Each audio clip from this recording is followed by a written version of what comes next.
Veronica lived in the medieval times, when common thought was that the material world was thought to be dark and evil, and the spiritual world was considered luminous and good.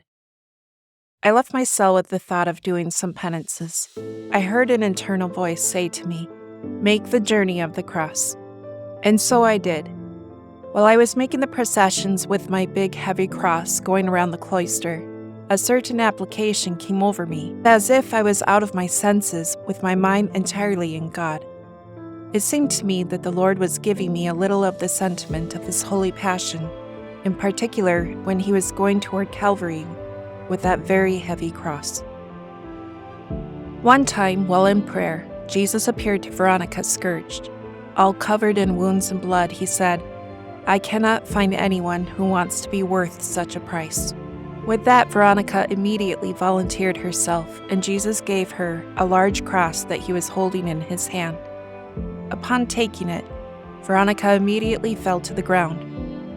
Praise be to God! I saw that the said cross was coming close to me and was about to place itself on my shoulders. In an instant, I felt such a weight that I fell to the ground again.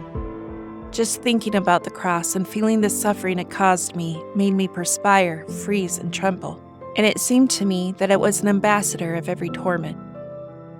Veronica suffered like this for another hour, and then went before the Blessed Sacrament, where she felt a little relief. She writes, "But again, the cross was placed before me, and I couldn't look at it. But wherever I was, I had it before me. My dear Jesus, I ask you in grace that through the merit of your most holy name, you make me a lover of the cross." January 30th, 1697.